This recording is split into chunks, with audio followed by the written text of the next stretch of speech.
اور میرا اپنا خیال یہ ہے کہ یہ ڈورمنٹ سیکٹر جب چلنے لگا تو چلنے لگے گا تو یہ جو آپ نے 14,000 کی بات کی، اگر 14,000 نہیں تو کم از کم 13.5 پلس جانے میں یہ بڑی مدد دے گا. اور اس میں آپ سمجھتے ہیں کہ گورنمنٹ کا رول بھی مزید ایکٹیولی اس میں ہونا چاہیے تاکہ انویسٹرز جو ہیں ان کو سپورٹ ملے اور وہ آگے بڑھیں اور انویسٹ کریں زیادہ سے زیادہ؟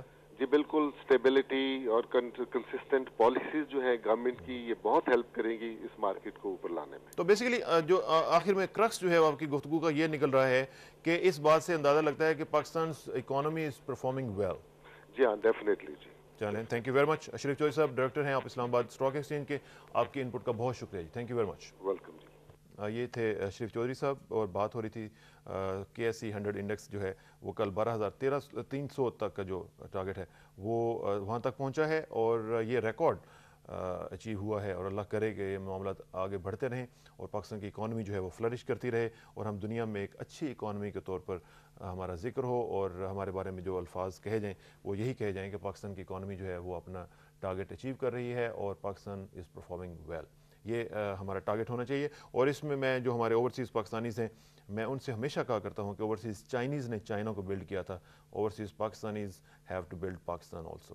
تو یہ آپ کا رول ہے وہ آپ بھی پلے کریں. اور ایک کالر سے ذرا بات کرتے ہیں پھر واپس آتے ہیں ٹاپکس پہ بات کریں گے. ایک کالر. السلام علیکم جی. السلام علیکم. السلام علیکم جناب کون صاحب بول رہے ہیں، کہاں سے بول رہے ہیں؟ احمد بات کر رہا ہوں راولپنڈی سے. احمد صاحب راولپنڈی سے، فرمائیے گا جی کیا کہیں گے. نہیں، یہ جو تھوڑی دیر پہلے آپ نے ٹاپک شروع کیا دہشت گردی کے حوالے سے، جناب اس کے بارے میں کچھ کہنا چاہتا ہوں. فرمائیے.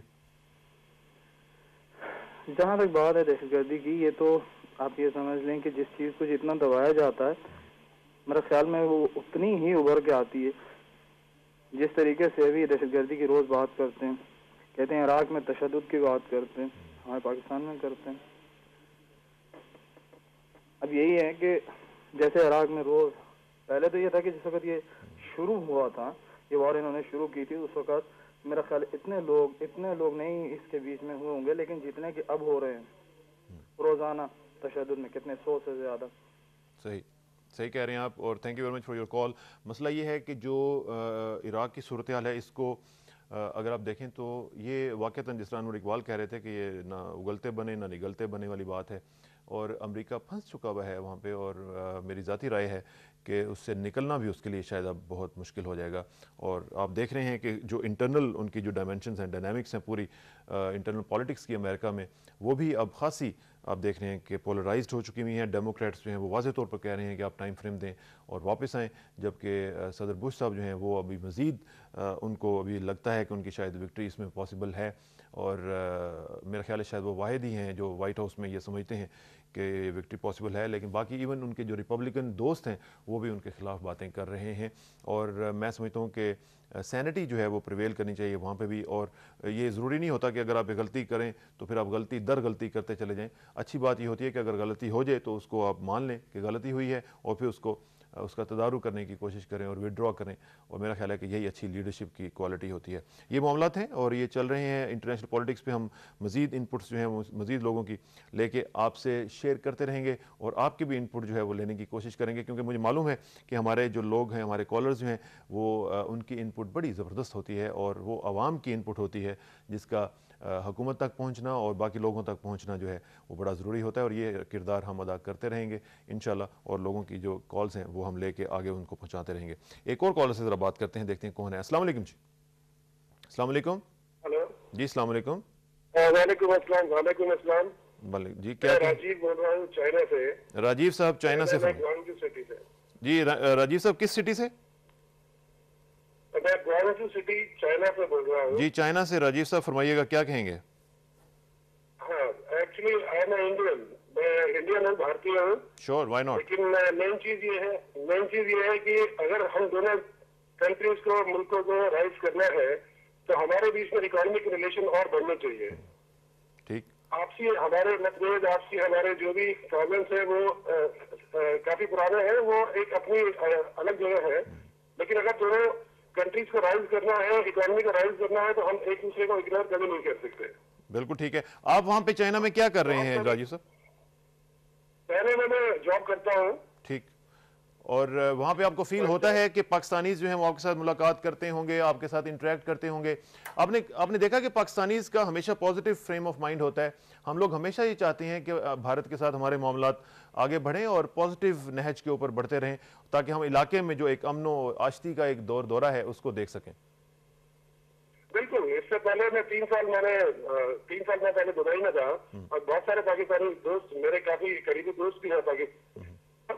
ہمیں حیرانی یہ ہوتی ہے, میرے سب سے حیرانی ہوتی ہے کہ پاکستان میں بیٹھ کے یا پاکستان میں بیٹھ کے ہم لوگ ایک دوسرے کے بارے میں ایسا سوچتے ہیں, لیکن آپ اگر یوئی میں جائے, دبئی جائے, آپ کو کچھ لگے گا ہی نہیں, کیونکہ ایک صرف لائن کھینچنے سے کچھ وہ الگ نہیں ہو جاتا. ہمارا دونوں کنٹریز کا کلچر ایک ہے, ہم لوگ ایک ہے, بالکل کھانا پینا رہنا سب ایک ہے, فیلنگ ایک ہے, ہمارا سب کچھ ایک ہے. اس میں ہندو مسلم یا ایسی کوئی بات نہیں. اگر آپ دبئی جائیں, یوئی جائیں, دیکھیں, even in China I met a lot of Pakistanis. I never felt that we are different people. اور جب تک ہم دونوں کنٹریز آپس میں ساتھ نہیں چلیں گے, ایک دوسرے کو نقصان پہنچائیں گے, کسی کا فائدہ نہیں ہونے والا ہے, چاہے کوئی بڑا کنٹری ہو چاہے چھوٹا کنٹری ہو. بالکل ٹھیک راجیو کہنے کی بات ہے. تھینک یو راجیو صاحب. نقصان کر کے تیسرے American countries like America they are going to use us, nothing else. بالکل ٹھیک راجیو صاحب, thank you very much for your call. جی آپ ہمارے ساتھ رابطہ کر سکتے ہیں, اینڈ ڈونٹ ایور تھنک کہ آپ انڈین ہیں تو آپ کی کال کو انٹرٹین نہیں کیا جائے گا. We respect you, we respect your opinion also. Thank you جی. Thank you very much. Thank you very much. Rajiv صاحب نے وہاں سے کال کی, جو لکیر کی بات کی انہوں نے, اس پہ میرے ذرا کامنٹس تھوڑے سے ذرا ڈفرینٹ ہیں ان سے.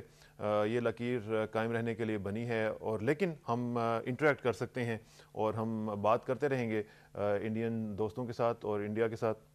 ہم چاہیں گے کہ برابری کی سطح پر ہمارے تعلقات قائم ہوں, ہم دوستی قائم رکھیں, اپنے تعلقات جو ہیں وہ قائم رکھتے ہوئے, جس طرح انہوں نے کہا کہ اگر رائز کرنا ہے تو اکنامک ریلیشنز جو ہیں ان کو ڈیولپ کرنا پڑے گا, وہ ہمیں کرنے چاہیے, انٹریکٹ کرنا چاہیے ایٹ ایوری لیول, لیکن اپنا تشخص جو ہے وہ ہم قائم رکھیں گے, کیونکہ یہ جو ملک بنا تھا 2 قومی نظریے کی بنیاد پر, وہ ہم اس پہ بلیو کرتے ہیں, لیکن ہم رسپیکٹ کرتے ہیں راجیو صاحب آپ کی بھی, اور آپ جیسے دوست جو ہیں, آپ کی جو سول سوسائٹی کے جو لوگ ہیں, ان کا ایک پریشر آنا چاہیے حکومت ہند کے اوپر کہ وہ آگے بڑھے اور معاملات جو ہیں ان کو حل کرنے کی کوشش کرے, اور جو کور ایشوز ہیں ان کو بھی حل کرے تاکہ معاملات ختم ہوں اور ہم آگے بڑھ سکیں. Thank you very much for your کال. ایک اور کالر سے بات کرتے ہیں. السلام علیکم جی.